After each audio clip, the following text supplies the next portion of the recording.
Veltar moved his long fingers across the smooth control panel of his survey ship. The stars outside his window looked peaceful, just like they had for the past 800 years. He was a member of the Silathi Collective, a race of tall, gentle beings who had never known war. His job was simple: watch the trade routes and make sure everything stayed calm. The galaxy was a good place to live. 47 different species worked together in the Galactic Confederation. When problems happened, they talked about them.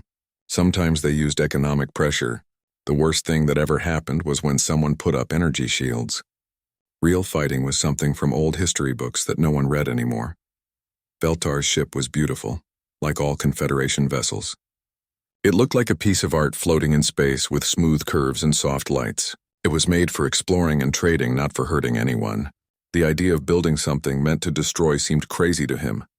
His communication panel made a soft sound. A message was coming in from the monitoring station near the Kepler Reach. This was the edge of known space where new species sometimes appeared. Veltar felt excited. Maybe they would meet new friends today. "Survey ship Gentle Wind, this is Monitor Station 7, the voice said. It belonged to Kesra, another Silathi who worked at the station. "We have detected an unknown vessel approaching from unexplored space. Please investigate and prepare for first contact procedures." Veltar smiled. First contact was always wonderful. New species usually brought interesting ideas, beautiful art, and different ways of thinking. He set his ship's course toward the unknown vessel and sent a message to the Confederation Council on the capital world of Alteria. As he flew closer, Veltar began to see something strange on his sensors. The unknown ship was big, much bigger than most vessels, but that wasn't the weird part. The weird part was its shape. Where Confederation ships were smooth and curved, this thing was all angles and hard edges. It looked like someone had built a floating fortress. Strange bumps and points stuck out all over its surface. Veltar had never seen anything like it. He tried to scan the vessel to learn more about it, but something unexpected happened. Suddenly, bright red lights appeared on his control panel. His ship's computer was making warning sounds he had never heard before. "Warning," his computer said in a calm voice. "Unknown vessel has activated targeting systems. Multiple weapon locks detected." Veltar stared at his screen. Weapon locks? What did that mean? He knew the words, but they came from old history. Modern ships didn't have weapons. They had mining tools and construction equipment, but nothing meant to hurt other beings. Far away, on the bridge of the UES Indomitable, Captain Lee Do-Wan was having his own problems. He stood looking at the main screen, watching as his ship's sensors detected multiple unknown vessels approaching. His crew moved around him, checking their stations and preparing for whatever might happen. "Captain," said Commander Park Minseo, his second officer, "we're getting scanned by at least 12 ships. Unknown configuration, unknown technology." Do-Wan nodded. This was it. After 300 years of preparing, humanity had finally met other intelligent life. The problem was they had no idea if these aliens were friendly or dangerous. "Defensive systems are active," reported Engineer Choi Hanbin from his station. "All weapons are charged and ready." The Indomitable was not like the alien ships surrounding it. Where they were beautiful and artistic, it was built for one purpose: war. Thick armor covered every surface. Weapon ports lined its hull. Inside, Marines in combat gear stood ready for battle. Every system was designed to fight and win. Dr. Kim Ji-won, the ship's medical officer, watched the alien vessels on her screen. She had studied xenobiology for years, dreaming of this moment. But she had always imagined first contact would happen differently. Maybe with scientists meeting in a peaceful setting, not with warships facing each other in the dark of space. "Captain," she said, "their ships don't look military. Look at the design, the way they move. These might be peaceful explorers." Do-Wan looked at the alien vessels again. She was right. They moved slowly, almost carefully. Their hulls were smooth and didn't show any obvious weapons. But that didn't mean they were harmless. Humanity had learned long ago that looks could trick you. On Alteria, Elder Thys received Veltar's report with great interest. The Elder was old, even by the long-lived standards of his people. He had seen many first contacts in his life, and they always brought joy to the galaxy. "Prepare the diplomatic ship Harmony's Dream," he told his assistants. "I will personally welcome these new friends to our Confederation." The Harmony's Dream was the most beautiful ship ever built. It looked like a giant crystal floating in space with lights dancing inside its transparent walls. It was made specifically for peaceful meetings between species. Just looking at it was supposed to make people feel calm and happy. As Elder Theis's ship flew toward the meeting point, Veltar continued to watch the unknown vessel. The targeting systems were still locked onto his ship, but nothing had happened. Maybe it was just some kind of automatic response, like how some animals raised their spines when they felt scared. He tried to send a peaceful greeting, using the standard first contact message that the Confederation had used for centuries. It was a simple mathematical sequence followed by images showing peaceful intentions. On the Indomitable, Dr. Kim received the message and quickly worked to translate it. The mathematics were easy to understand, and the pictures clearly showed peaceful meanings. But Captain Dowan remained worried. "They could be trying to lower our guard," he said to his officers. "We stay ready for anything." As more Confederation ships arrived at the meeting point, the contrast became even more obvious. The alien vessels looked like works of art, floating gardens and crystal palaces. The Indomitable looked like what it was, a machine built for destruction. The peaceful galaxy was about to meet a species that had never forgotten how to fight. Neither side knew what would happen next, but both were about to learn that the universe was much more complex than they had imagined. Elder Theis stood in the main hall of the Harmony's Dream, preparing for first contact. The room was designed to make visitors feel welcome, with soft lights and gentle music playing in the background. Crystal walls showed beautiful images from different worlds in the Confederation. Everything was meant to create peace and understanding. Dr. Kim Ji-won prepared for the meeting on the human side. She had studied many languages and cultures, but she had never imagined she would be humanity's first voice to alien species. She wore her dress uniform, which looked very different from the combat gear that most of her crewmates preferred. The first meeting took place in the space between the two ships. Elder Theis arrived in a small shuttle that looked like a floating flower. Dr. Kim came in a human transport that was built like a small tank, even though it was meant for peaceful purposes. When Elder Theis first saw Dr. Kim, he felt confused. She looked friendly enough, but her clothes were clearly some kind of uniform. Among the Confederation species, uniforms were only worn by service workers like pilots and engineers. The idea of military uniforms had been forgotten long ago. "Welcome, friend from the stars," Elder Theis said, using the translation device that all Confederation members carried. "I am Elder Theis of the Altarian people. We are happy to meet your species." Dr. Kim smiled and bowed slightly, a human gesture of respect. "I am Dr. Kim Ji-won, representing the human species. We are honored to meet you and learn about your civilization." The translation worked well for simple ideas, but problems started when Dr. Kim tried to explain where humans came from and what their society was like. When she mentioned that Captain Dohwan was a military officer, the translation device seemed to have trouble. "Military?"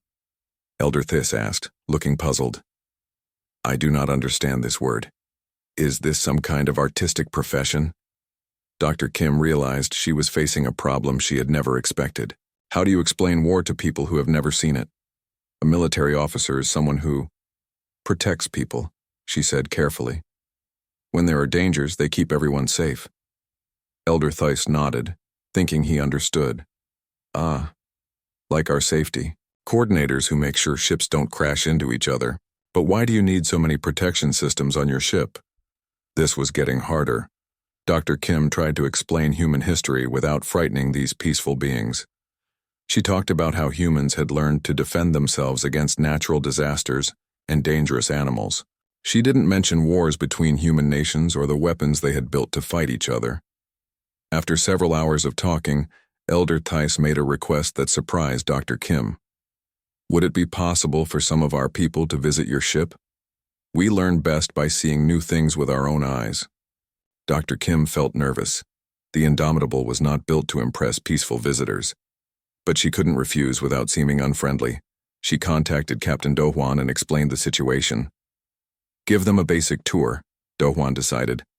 "But keep them away from the weapons systems and the marine sections." Veltar was chosen to be part of the visiting group. He had been the first to spot the human ship, so he was curious to see more. Along with 3 other Confederation members, he traveled to the Indomitable in a small transport. The moment they stepped inside the human ship, Veltar knew something was very different. The walls were thick metal instead of the light materials used in Confederation ships. Heavy doors could seal off sections of the ship. The lights were bright and harsh instead of soft and gentle. Commander Park Minseo met them at the airlock. She tried to smile and be welcoming, but her uniform and serious expression made the visitors feel uneasy. Everything about her suggested someone who was used to giving orders and making quick decisions. "Welcome aboard the Indomitable," she said. "Dr. Kim asked me to show you around our ship." The tour started in the common areas where the aliens saw human crew members eating, talking, and relaxing. This seemed normal enough, though the humans appeared more serious than most Confederation species. But as they moved deeper into the ship, the visitors began to see things that confused them. They passed a room full of what looked like protective clothing, thick, armored suits with helmets and strange equipment attached. "What are these for?" asked one of the visitors, a blue-skinned alien named Corthen. Commander Park hesitated. "Those are protective suits for dangerous environments." The explanation made sense, but something felt wrong. The suits looked too much like armor. They had places to attach weapons and equipment that seemed designed for fighting, not just protection. The medical bay was their next stop, and Dr. Kim met them there. But instead of the calm, quiet medical facilities they expected, they found a room that looked like it was designed for emergencies. There were surgical tables with restraints, machines for handling severe injuries, and supplies that suggested the doctors expected to treat many patients quickly. "Your medical facility is very efficient," Veltar said politely. Dr. Kim looked around the room and realized how it must appear to these peaceful beings. "We believe in being prepared for any situation," she explained. The real shock came when they passed a viewing window that looked out into space. Engineer Choi Hanbin was testing one of the ship's systems, and a small piece of space debris had drifted too close to the hull. Without warning, a rapid series of bright flashes lit up the darkness. The debris, which had been the size of a small vehicle, simply disappeared. In less than 2 seconds, the Indomitable's defensive systems had turned it into dust. The alien visitors stood in complete silence. They had just watched a demonstration of destructive power beyond their imagination. The speed, accuracy, and devastating effect of the weapons left them speechless. "Automatic defense system," Choi Hanbin explained over the communication system. "It protects the ship from dangerous objects." But Veltar and the others understood what they had really seen. This was not just a tool for clearing debris. This was a weapon system designed to destroy anything that came too close to the ship. Commander Park quickly moved the group away from the window, but the damage was done. The visitors now understood that they were not aboard a peaceful exploration vessel. They were inside something built specifically for fighting. Elder Theiss noticed the change in his people's behavior when they returned. Instead of being excited and curious, they seemed worried and confused. Veltar took him aside and quietly explained what they had seen. "They have weapons," Veltar said. "Real weapons, designed to destroy other ships and their crew. They're not explorers or scientists. They're trained fighters." Elder Theiss felt troubled by this news. In 800 years of peace, no species had ever joined the Confederation with such capabilities. He didn't know whether to feel afraid or curious. That night, as both sides returned to their ships, Elder Theiss made a decision that would change everything. He decided to tell Captain Dowan about something the Confederation had kept secret for thousands of years. He sent a private message requesting a meeting with the human captain. There was something Captain Dowan needed to know about the galaxy's history, something that might explain why humanity had developed such powerful weapons. The peaceful galaxy was about to learn that sometimes being prepared for war was not a sign of aggression, but of wisdom. Elder Theiss met Captain Dowan in a small conference room aboard the Harmony's Dream. The meeting was private, with only Dr. Kim present to help with communication. The elder seemed nervous, which was unusual for someone of his age and experience. "Captain Dowan," Elder Theiss began, "I must tell you something that few people in the galaxy know. There is a reason why your species developed such powerful weapons, even though you have never met us before." Dowan sat forward, listening carefully. Dr. Kim prepared her translation equipment, sensing that this conversation would be important.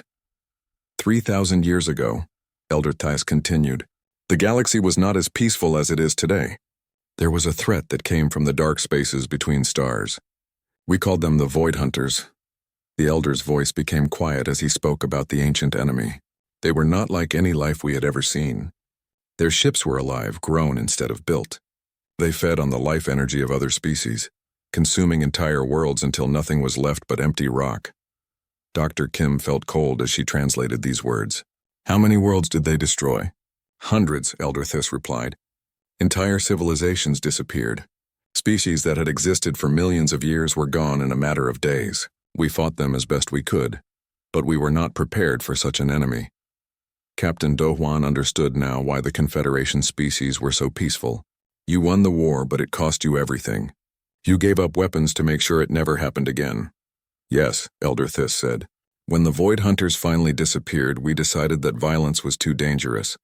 We destroyed our weapons and focused on peace. For 3,000 years we have lived without war. But you think they might come back, Do Hwan realized. Elder Thais nodded sadly. Our deep space monitors have detected strange signals from the galactic rim, energy patterns that match old records of Void Hunter technology. We hoped we were wrong, but now that we have met your species, you think humans developed weapons because we somehow sensed the threat, Dr. Kim said. Before Elder Thais could answer, alarms began ringing throughout both ships. Emergency lights flashed and voices called out urgent messages in dozens of different languages. On the bridge of the Indomitable, Commander Park was receiving reports from across the galaxy. Captain, we're getting emergency broadcasts from Confederation monitoring stations. Something big is happening at the galactic rim. The three leaders rushed to the Indomitable's bridge, where the ship's powerful sensors were already analyzing the threat. What they saw on the main screen made everyone go silent. The sensors showed a massive fleet moving through space toward the inner galaxy. The ships were enormous, larger than anything the Confederation had ever built. They moved in perfect formation like a swarm of predators hunting for prey. How many ships? Do Hwan asked. Engineer Choi Hanbin worked at his station trying to count the approaching vessels. At least 5,000, Captain. Maybe more. They're still too far away to get exact numbers. Veltar, who had been monitoring communications from his survey ship, reported more bad news. The outer colonies are going silent. 3 star systems have stopped transmitting in the past hour. Dr. Kim looked at the sensor readings and felt sick. The approaching ships matched exactly what Elder Thais had described. They were biomechanical constructs grown rather than built, with energy signatures that pulsed like living hearts. They're feeding, Elder Thais whispered. Just like before.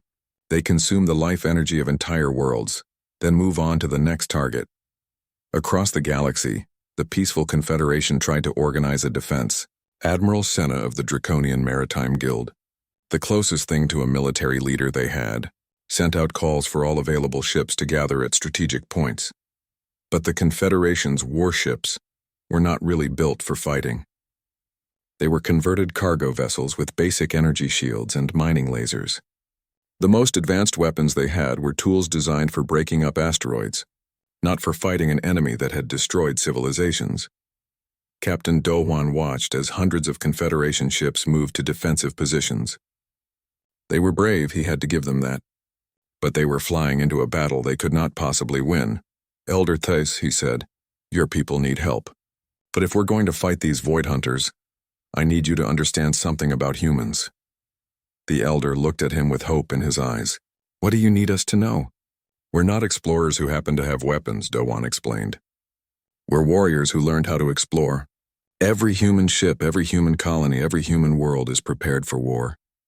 We've been getting ready for this fight for 300 years, even though we didn't know what we were preparing for. Dr. Kim added, Captain, we should contact Earth Command. They need to know what we're facing. Do Hwan nodded and turned to his communications officer. Send a priority message to Earth. Tell them we've made contact with friendly aliens and we're about to face an enemy that threatens the entire galaxy. Request immediate military support. As the message traveled through space toward human territory, the first real battle began at the Vega Junction, a major trade center with over 10 billion inhabitants. Admiral Senna's fleet tried to make contact with the approaching Void Hunters, hoping that diplomacy might work. The response was immediate and horrifying. The Void Hunter ships opened fire with weapons that drained the life from everything they touched. In minutes, an entire colony world went dark as its population was consumed to feed the alien fleet. Watching from his ship, Veltar saw something that would give him nightmares for the rest of his life. A world that had been full of cities and farms became a dead rock floating in space. Billions of lives ended in an instant. "They're not here to conquer," Elder Thess said, his voice full of horror. "They're here to eat. They want to consume every living thing in the galaxy." The Confederation fleet tried to fight back, but their peaceful weapons did almost nothing against the Void Hunter bioarmor. Ship after ship was destroyed or drained of its crew's life energy. Captain Dowan made his decision. "All hands prepare for battle. We're going in."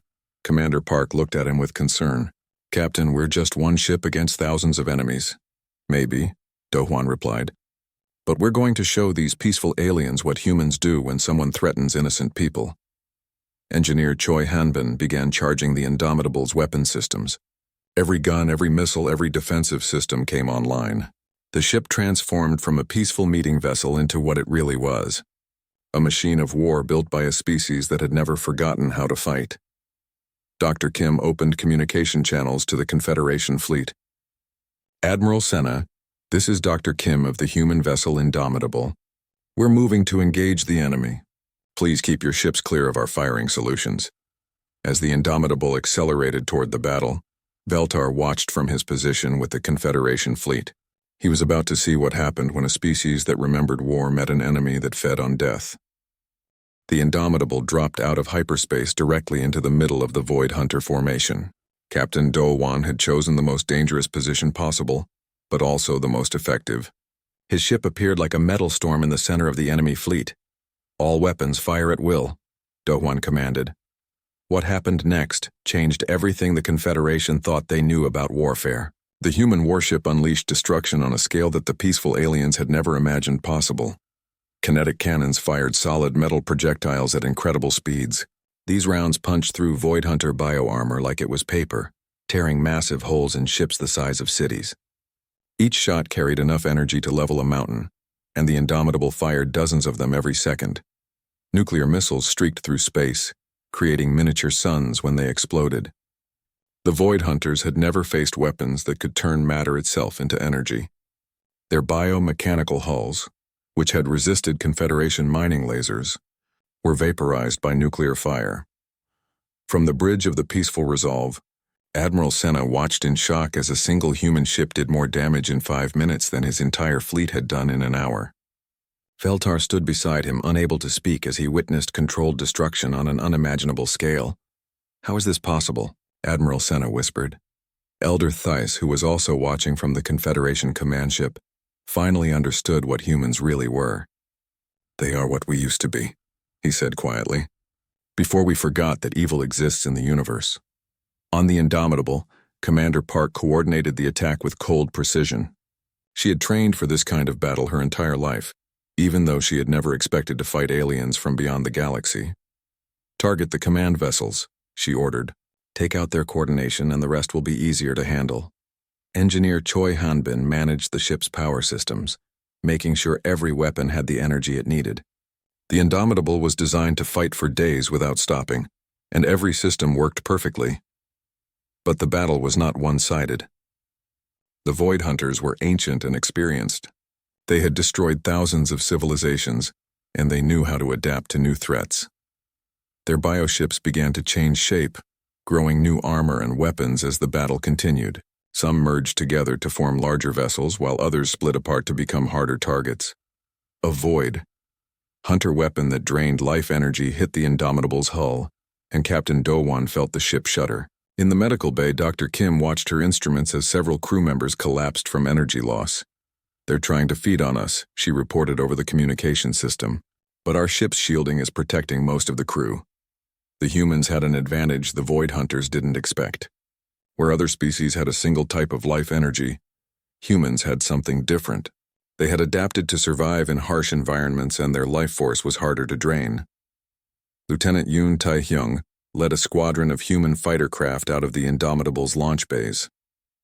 These small, fast ships danced through the enemy formation like deadly insects, striking at weak points and disappearing before the Void Hunters could respond. "This is Blue Squadron," Taehyung reported. "We're seeing weak spots where their bio-armor connects to their weapons.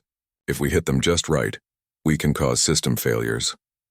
The human fighters worked together with a precision that amazed the watching Confederation forces. Each pilot knew exactly where the others were and what they were doing. They moved like parts of a single mind, striking the enemy from all directions at once. Dr. Kim coordinated with the Confederation fleet, trying to keep the peaceful aliens out of danger while the humans fought. She realized that the aliens were learning just by watching. They had never seen organized warfare before, and they were beginning to understand concepts like tactics and strategy. "Admiral Senna," she called over the communication channel, "can your ships create a defensive line behind us? We need to protect the civilian evacuation ships." Admiral Senna quickly moved his fleet into position. The Confederation ships couldn't hurt the Void Hunters much, but they could use their shields to protect the thousands of transport vessels carrying refugees from the attacked colonies. The battle raged for hours. The Indomitable fought against impossible odds, destroying enemy ships 10 times its size, but there were so many Void Hunters and more kept arriving from deep space. Then disaster struck. A massive Void Hunter command ship, larger than a space station, focused all its weapons on the human vessel. The Indomitable's shields failed, and enemy fire tore through the hull. Engineer Choi Hanbin was badly hurt when a Void Hunter energy weapon breached the engine room. The blast threw him against a bulkhead, breaking several bones and causing serious internal injuries. "Medical team to engineering," Dr. Kim called out as she ran through the ship's corridors. The battle was still going on around them, but she had to save her friend and crewmate. She found Choi Hanbin trapped under fallen debris, barely conscious. His injuries were severe, and with the ship under attack, she had limited time and resources to help him. "Doctor," Choi Hanbin whispered, "the engines, they're damaged. I can fix them, but—" "Don't talk," Dr. Kim said as she worked to stop his bleeding. "We'll get you to the medical bay." But Choi Hanbin shook his head. "No time. The enemy, they're charging their main weapon. If they fire it at the evacuation ships—" Dr. Kim realized what he meant. The Void Hunters were preparing to destroy the thousands of civilian vessels that were trying to escape. Millions of innocent people would die. "I can overload our reactor," Choi Hanbin continued. "Create an explosion that will take out their command ship. But someone has to stay behind to make sure it works." Captain Dohwan's voice came over the communication system. "All hands prepare for emergency hyperspace jump. We're getting out of here." But Dr. Kim knew they couldn't leave. If the Indomitable ran away now, the evacuation fleet would be destroyed, and the Void Hunters would continue their advance into Confederation space. She made the hardest decision of her life. "Captain, we can't go. Choi Hanbin has a plan to stop their main attack, but—" "I understand," Do-won replied. He had been a soldier long enough to know what sacrifice meant. "Do it." Engineer Choi Hanbin smiled despite his pain. "Tell my family. Tell them I helped save a galaxy." The explosion lit up space like a new star. The Indomitable's reactor overload created a massive burst of energy that destroyed the Void Hunter command ship and damaged dozens of others. The enemy formation broke apart as their coordination was shattered. Watching from the Confederation ships, Veltar saw something he would never forget. A single human had given his life to save millions of people he had never met, from species he had only just learned existed. The remaining Void Hunters retreated into deep space, but everyone knew this was only the beginning. The main invasion fleet was still coming, and it would be 1,000 times larger than what they had just faced. Captain Do-won stood on his damaged bridge, looking out at the stars. His ship was hurt, his friend was gone, and the galaxy was in more danger than ever before. But for the first time since arriving in Confederation space, he felt hope. The peaceful aliens had seen what humans could do in a fight. Now they would learn what humans could teach them about defending their homes. In the days after the battle at Vega Junction, the galaxy changed in ways no one had expected. The Galactic Confederation held an emergency council meeting on Altaria, with representatives from all 47 member species attending. The topic was simple but terrifying: how to survive the coming war. Elder Thief stood before the great assembly hall, his voice carrying to every corner of the vast room. My friends, he began, we have lived in peace for 800 years. We believed that violence was a thing of the past, something our ancestors had overcome through wisdom and cooperation. The hall was silent as he continued. We were wrong. Evil still exists in the universe and it is coming for us.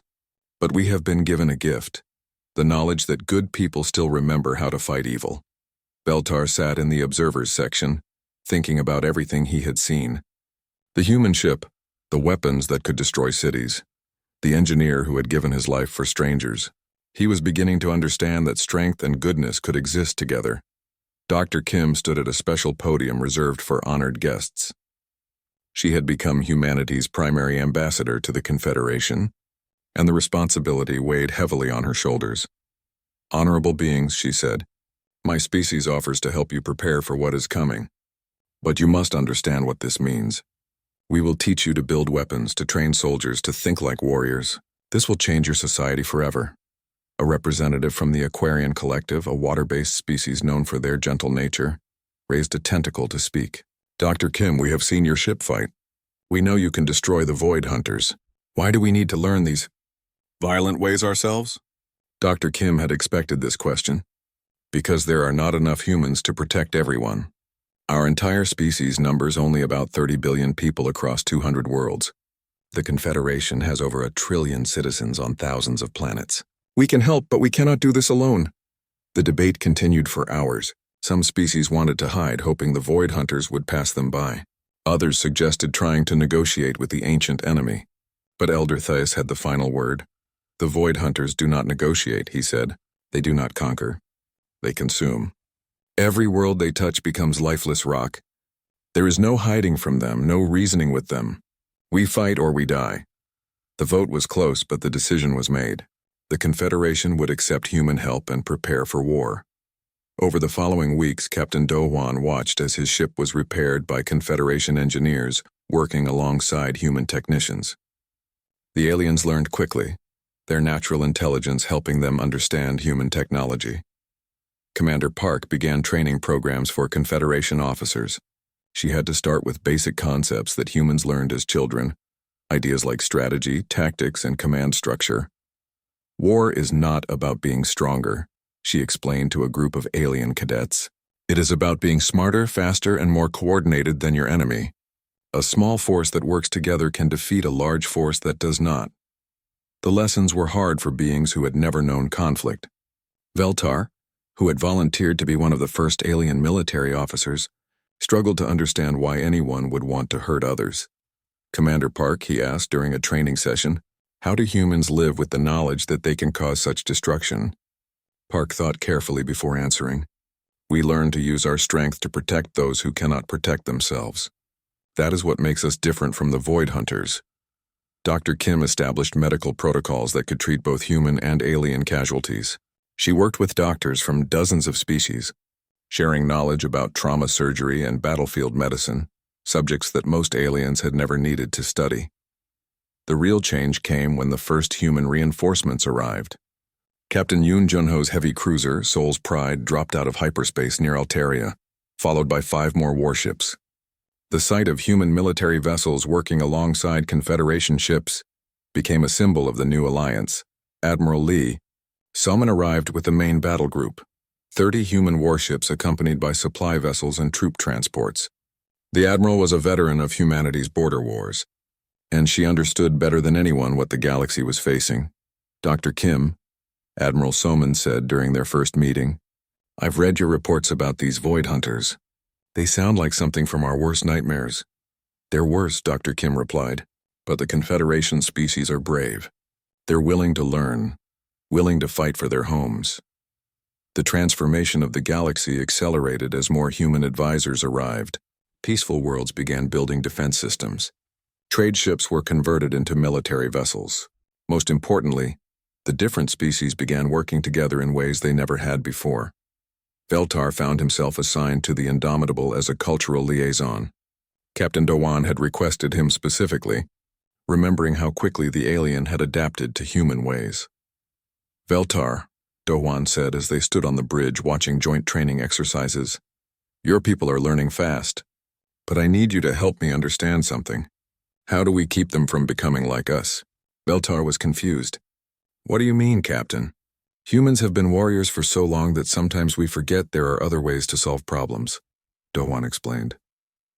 Your people have wisdom we've lost. They know how to build instead of just fighting. We need that wisdom. The final test came 6 months later when long-range sensors detected the main Void Hunter fleet approaching the galaxy's edge. The force was enormous, tens of thousands of biomechanical ships that had been growing and evolving during their long journey through empty space. The combined Human Confederation fleet gathered at the Andromeda Gate, a natural hyperspace junction that the enemy would have to pass through. Admiral Soman commanded the human forces while Elder Thys led the Confederation ships. The battle, when it came, lasted for 3 days and nights. Human weapons and alien shields worked together to create new forms of warfare. Confederation scientists provided technical support while human marines boarded enemy vessels. Engineer Choi Hanbin had been right to sacrifice himself at Vega Junction. His heroic action had taught the galaxy that sometimes individual sacrifice was necessary for the greater good. During the final battle, dozens of beings from different species made similar choices, giving their lives to protect others. In the end, the Void Hunters were defeated, but the cost was terrible. Entire fleets were destroyed, whole worlds were evacuated, and billions of beings lost their homes. But the galaxy survived.